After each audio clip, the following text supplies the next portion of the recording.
मला शुभवर्तमान जे वाचायचं आहे ते नेहमी आम्ही शेवटी वाचत असतो, कारण त्याच्यामध्ये सर्व वचनांचा सार सामावलेला आहे. आणि म्हणून आम्ही नेहमी शुभवर्तमान वाचण्यापूर्वी पवित्र मंदिरामध्ये हजर असणं आवश्यक आहे.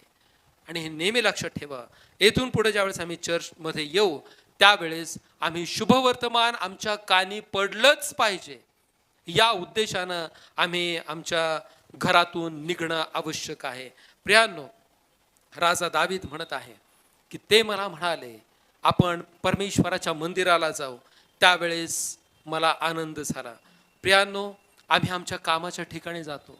मी मागं देखील 1-2 वेळेस या गोष्टीचा उल्लेख केला होता. आम्ही न चुकता आणि वेळ न चुकवता कोणत्याही ऋतूमध्ये आम्ही आमच्या कामाच्या ठिकाणी पोहोचतो. पाऊस असेल, ऊन असेल, थंडी असेल, आम्ही त्या सगळ्या गोष्टींना काय करतो, फाटा देतो, आम्ही त्या बाजूला सारतो.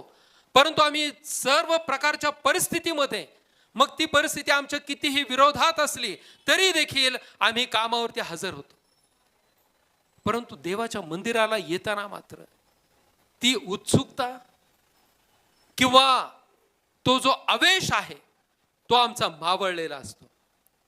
आम्ही देवाच्या मंदिरामध्ये येत असताना किंवा परमेश्वराला आम्ही बरेचदा ग्रँटेड घेतो.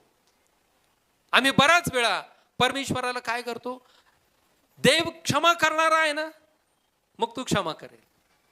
प्रभू क्षमाशील आहे आणि तो क्षमाशील आहे या एका कोटमुळं किंवा या एका वचनामुळं आम्ही काय करतो, आम्ही स्वतःची फसवणूक करत असतो. लक्षात घ्या, आम्ही या वचनांमुळं, देवाच्या क्षमाशील वृत्तीमुळं आम्ही आमचीच फसवणूक करून घेतो. हे नेहमी लक्षात ठेवा.